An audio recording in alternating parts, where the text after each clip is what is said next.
Walaupun kalau Anies kemudian tidak mau menjadi oposisi, ya sudah, oposisi itu kita yang akan melakukannya ya. Menjadi oposisi itu berat kawan ya. Nah, kalau tidak sanggup ya biar kita saja. Karena ada orang yang sanggup menjadi oposisi terus-menerus seumur hidup, tapi ada yang tidak sanggup. Nah, saya tidak tahu ya, apakah Anies orang yang tidak sanggup menjadi oposisi atau orang yang kemudian mau melipir pada pemerintahan. Ini ujian yang benar-benar dahsyat ya.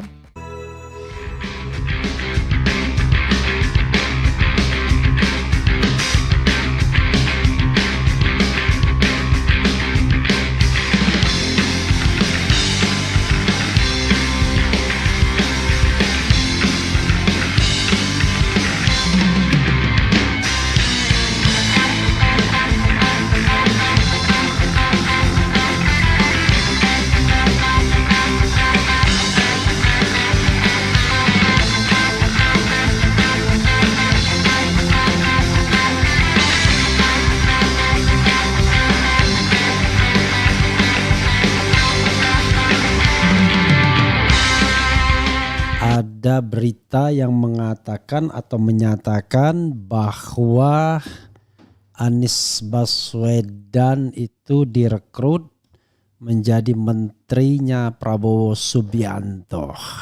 Saya belum menyebut Prabowo Gibran karena bisa jadi Gibran tidak dilantik ya.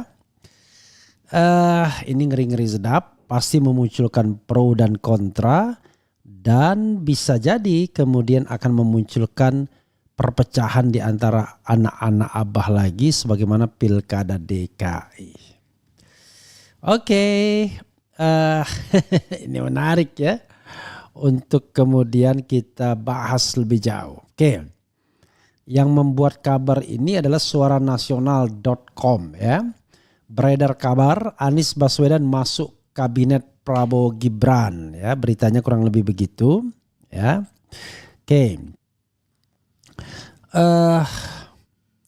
Saat ini beredar kabar Anies Baswedan masuk kabinet Prabowo Subianto Gibran Raka Buming Raka. Kabar Anies masuk kabinet untuk merangkul dan bagian dari rekonsiliasi nasional. Ada kemungkinan tim Prabowo dengan Anies tapi tidak membahas. Ada komunikasi tim Prabowo dengan Anies tapi tidak membahas masalah kabinet, kata orang dekat Anies yang tidak mau disebutkan namanya kepada redaksi suaranasional.com.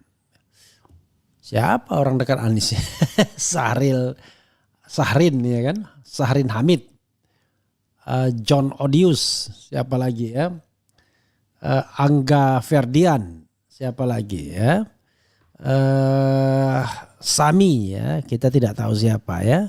Tapi yang paling dekat adalah Ferry Farhati. Oke, kita lanjutkan ya. Menurut sumber tersebut selama ini belum ada info yang cukup valid Anies masuk kabinet Prabowo Gibran. Info Anies masuk kabinet yang beredar di medsos bisa saja tes ombak, tegasnya ya. Testing the water. Sedangkan Ketua Umum Anies Baswedan Republik Indonesia ABRI 1 Syifa Indriani mengaku mendapat kabar Anies masuk kabinet Prabowo Gibran. Seminggu yang lalu saya mendengar kabar Pak Anies masuk kabinet Prabowo Gibran, ungkapnya. Sebagai relawan Anies, Syifa tidak mempermasalahkan mantan gubernur Jakarta itu masuk kabinet Prabowo Gibran. Membangun bangsa itu harus melibatkan semua pihak. Setelah Pilpres selesai, semua bersatu untuk bangsa dan negara, papar Syifa. Oke, sobat era sekalian, itu tadi ya. Sekarang saya memberikan bola panas ke Anda sambil saya ngopi-ngopi santai-santai.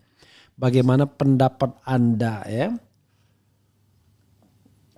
Jadi kalau saya saudara sekalian, kalau ditanya setuju atau tidak setuju, ya saya tentu tidak setuju karena saya menginginkan Anies membangun oposisi di luar pemerintahan demi sehatnya demokrasi. Ya, saya tidak bicara mengenai yang terkait dengan move on, gagal move on, enggak. Tapi demi sehatnya demokrasi harus ada orang yang mau berdiri di luar pemerintahan. Ya, sekali lagi demi sehatnya demokrasi harus ada orang yang berdiri di luar pemerintahan. Itu yang harus kita pahami. Dan oposisi yang paling bisa diperhitungkan adalah oposisi yang dipimpin oleh Anies Baswedan. Walaupun kalau Anies kemudian tidak mau menjadi oposisi, ya sudah, oposisi itu kita yang akan melakukannya ya. Menjadi oposisi itu berat kawan ya. Kalau tidak sanggup ya biar kita saja ya. Karena ada orang yang sanggup menjadi oposisi terus-menerus seumur hidup, tapi ada yang tidak sanggup. Nah, saya tidak tahu ya, apakah Anies orang yang tidak sanggup menjadi oposisi atau orang yang kemudian mau melipir pada pemerintahan. Ini ujian yang benar-benar dahsyat ya. Padahal kalau dia direkrut bisa saja dia dicampakkan begitu mudahnya ya. Begitu kalau saya sudah declare ya dengan kesungguhan hati bahwa saya akan menolak apapun jabatan dari pemerintahan Prabowo. Bukan karena saya tidak suka dengan Prabowo, tetapi ya dua hal, moralitas saya tidak membenarkan pemimpin yang menang dengan cara curang, itu moralitas saya. Biarlah untuk diri saya sendiri ya. Yang kedua adalah kita harus konsekuen, harus ada orang yang mau berdiri di sisi oposisi. Kalau masuk pemerintahan semua, tidak ada kontrol lagi terhadap pemerintahan ini. Nah itu bisa bahaya bin gawat. Ya, kalau seandainya pemerintahan Prabowo tidak dikontrol karena dia mengatakan oposisi itu adalah budaya barat. Karena itu tidak cocok. Yuk kita bersatu membangun jembatan. Kalau nggak mau bangun jembatan ya sudah nyingkir. Kan itu nggak boleh. Seperti saya katakan di Lemhanas ya. Seorang oposisi pun berhak atas panggung ya. Dan oposisi yang kita katakan ini adalah bukan oposisi untuk menjatuhkan pemerintah. Tapi oposisi untuk menjadi partner bagi pemerintah dalam hal berpikir. Mudah menjinakkan oposisi itu apa? Kasih dia jabatan? No. Itu namanya bukan oposisi sejati. Mudah menjinakkan oposisi itu. Berantas korupsi dengan sebaik-baiknya. Sejahterakan masyarakat. Berantas kemiskinan. Kemudian tumbuh kembangkan demokrasi. Sudah mati kutu oposisi ya. Karena dia tidak punya bahan lagi untuk dikritik pemerintahan berjalan dengan baik. Tapi karena kita yakin bahwa yang namanya pemerintahan itu pasti banyak ularnya. Ya, ada ular kepala 2, kepala 3, kepala 4 dan lain sebagainya. Maka masih perlu dan sangat perlu adanya kontrol terhadap pemerintahan. Coba bayangkan kalau seandainya menteri-menteri Jokowi masuk dalam pemerintahan Presiden Prabowo, ya podo wae, ya kan? You name it lah. Ya, apakah menteri si A itu tidak bermasalah, B itu tidak bermasalah, apalagi menteri-menteri dari ketua umum partai politik. Itu betul harus dicurigai, harus dilakukan sikap oposisi agar tidak menyalahgunakan jabatannya. Apakah selama ini mereka sudah menyalahgunakan jabatan selama masa pemerintahan Jokowi? Ya tanyakan saja kepada mereka ya. Karena saya yakin kalau ditanyakan kepada masyarakat di polling, masyarakat meyakini itu. Tetapi kan tanyakan pada hati nurani sendiri apakah ada penyalahgunakan jabatan atau tidak. Sobat era sekalian, coba kita lihat polling yang saya sampaikan yang pasti akan membuat suara terbelah, terpecah. Oh tapi ternyata tidak juga ya. Apakah Anda mendukung bila Anies direkrut menjadi Menteri Prabowo? 1.700 yang voting. Yang mendukung ternyata 23%. Tidak mendukung 77%. Jadi mayoritas tidak mendukung. Please jangan terpengaruh dengan suara Refli Harun ya. Sampaikan pendapat secara segenuine mungkin. Karena saya tidak ada persoalan. Anies mau menerima tawaran Prabowo, saya akan mengucapkan syukur, tidak menerima lebih syukur lagi. Kenapa begitu? Kita tidak bisa memaksa orang untuk terus-menerus berada di garis perjuangan. Ya. Atau memilih satu front perjuangan saja. Ya mungkin saja dia menganggap bahwa bekerja sama dengan penguasa itu jauh lebih baik dan lebih strategis bagaimana Prabowo bekerja sama dengan Jokowi itu akhirnya menang. Kalau tujuannya menang. Tapi kalau tujuannya perbaikan negeri ini ya masih perlu dibuktikan. Apakah dengan melipir ke Jokowi lalu menang Pilpres Prabowo akan punya nyali, kesanggupan, keberanian ya manajemen yang baik untuk memperbaiki negara ini. Atau sekedar omon-omon saja ya. Malah nanti lebih kejam dibandingkan Jokowi. Nangkapin orang yang berbeda pendapat dan lain sebagainya. Tapi kalau dia kemudian jauh lebih baik, saya akan menyembahnya dalam tanda kutip ya kan. Menyampaikan salut ya. Kalau seandainya memang nanti prestasi pemerintahan Prabowo ini jauh lebih baik, terutama dalam hal demokrasi. Karena itu satu ukuran yang sebenarnya tidak bisa ditolerir. Jadi Anda mau negara ini karut marut, mau negara ini lagi dalam kondisi yang baik, demokrasi tidak boleh dihilangkan. Maksudnya adalah kebebasan untuk menyampaikan pendapat baik secara lisan dan tulisan. Apalagi konstitusi mengatakan ya, hak untuk menyampaikan pikiran dan hati nurani adalah hak asasi yang tidak bisa dikurangi dalam keadaan apapun. At any circumstance ya. Itu yang harus kita pahami. Ini konsep yang saya katakan ya, bukan maunya saya. Konsep bernegara yang sudah kita tuliskan di dalam konstitusi kita. Begitu saudara sekalian ya. Masih posisinya 24% yang mendukung dan kemudian 76% tidak mendukung. Coba kita bacakan mereka-mereka yang mendukung dan tidak mendukung tersebut ya. Oke. Kalau Wapres sangat mendukung. Wah, ada yang bilang begitu ya. Kalau menteri jangan, tapi kalau Wapres bolehlah. Luar biasa. Jadi menteri nanti di-reshuffle lagi. Jadi Wapres aja moga ada rezekinya. Kalau jadi Wapres menggantikan Gibran setuju. Jadi apapun asalkan bermanfaat untuk rakyat banyak. Jika Prabowo sangat mementingkan rakyat dan bila Gibran tidak jadi dilantik atau bermasalah, alangkah baiknya bila jabatan Wapres ditawarkan ke Capres juara 2 atau 3 sebab mereka adalah pilihan rakyat. Saya sangat mendukung kalau Refli Harun saja yang jadi Wapres. Tidak mungkin bro. Pertama tidak mungkin dan kedua saya tidak mau. Kenapa tidak mau? Karena tidak mungkin. Oke. Jembatan Capres 2029 jadi menteri nggak masalah. Kayak sudah nasib pejabat di negeri ini gagal Capres jadi menteri juga mau ya. Tetap dukung karena bisa jadi itu akan jadi jalan untuk karir politik Pak Anies ya. Jadi politik itu butuh karir ya. Kalau Wapres boleh plot twistnya jadi Wapres.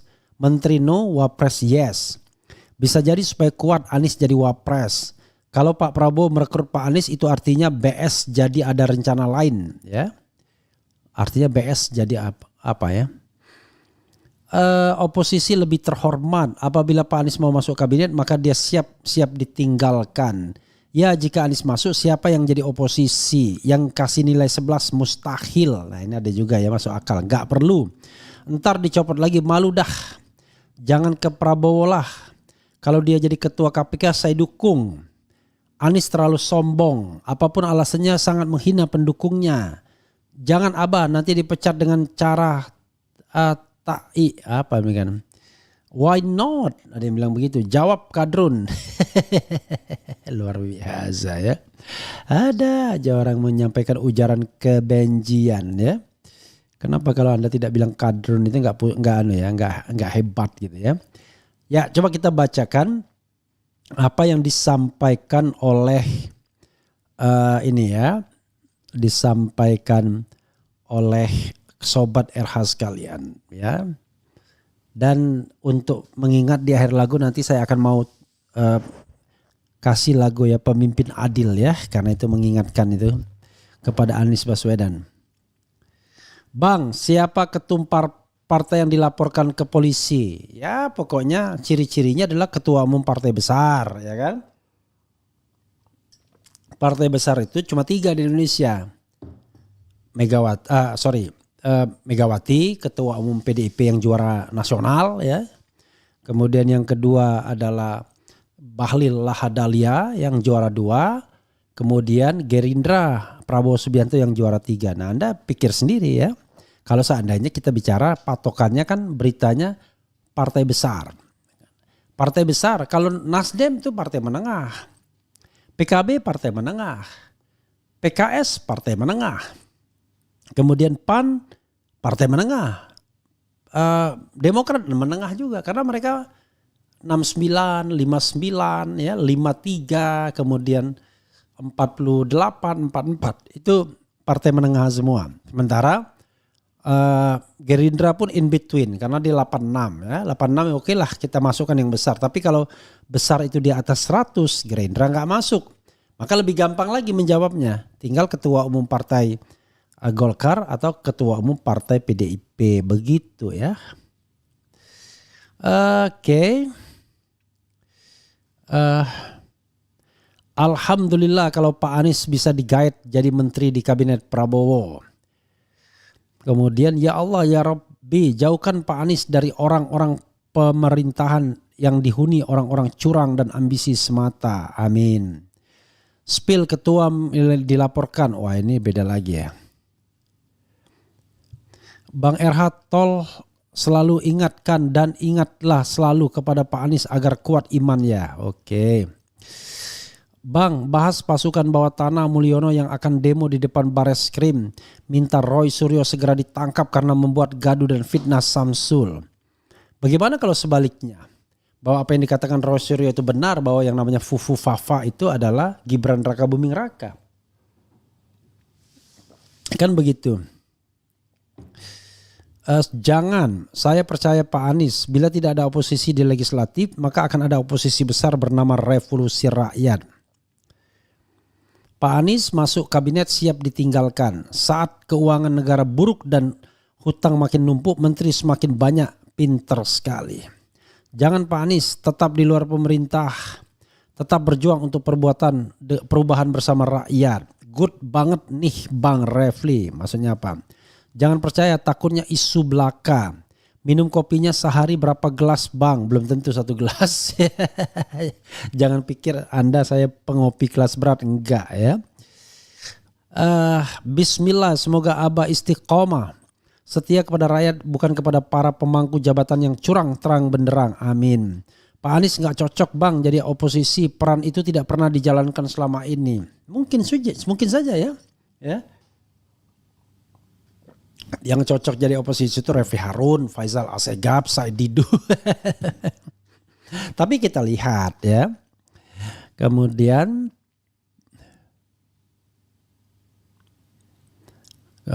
kalau PDIP gabung penguasa ini rezeki buat Anies karena dia bisa mengkapitalisasi suara oposisi yang sangat besar sendirian.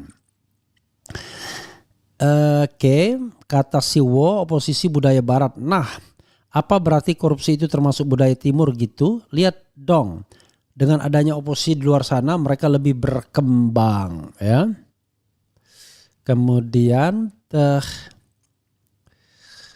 Prabowo tidak usah banyak janji. Bagi saya janji-janji penguasa sudah basi. Tunjukkan saja kinerja Anda semaksimal mana sebagai penguasa memakmurkan rakyat bawah. Buktikan, jangan omon-omon ya. Kemudian OMG sampai malam gibah Pak Jokowi. Ini saya mau ketawa ngakak, ini Tina Gilam ya kan. Ini Anda ini buzzer kelas dungu ya kalau saya bilang. Kita sama sekali nggak bilang Jokowi, ada bilang Jokowi itu makanya ini payah buzzer ini ya. Pertama dia tidak tonton lagi, kedua jangan-jangan robot ya. Kita tidak bilang Jokowi kok bilang Jokowi. Lagi musim penjilat ini Bang. Kalau Anies jadi bikin partai, optimis bisa 5 besar di pemilu 2029 karena ceruk oposisi nggak ada yang merepresentasikan. Kalau Anies bisa mengkapitalisasi suara oposisi bisa jadi daya tawar yang sangat kuat. Abah udah pernah jadi menteri, Abah pimpin partai aja. Kalau Anies sampai masuk kabinet, Prabowo harap hati-hati dengan jebakan Batman. Karena sudah pernah masuk kabinet Jokowi lalu di tengah jalan dipecat karena berseberangan dengan Jokowi. Semoga Pak Anies jadi wapres, Pak Prabowo menggantikan Fufu Fafa. Kalau jadi berhembus itu isu dan menyata masuk kabinet, maka akan dahsyat kita menilai ternyata sangat cantik main politik. Maka Jakarta akan sengit pertarungannya dan didoronglah suara anak Abah. Menurut saya memang sudah terlihat dari tidak dimasukkannya ke DKI untuk saat ini Indonesia memang memerlukan ide-ide Pak Anies. Kesampingkan idealisme dulu.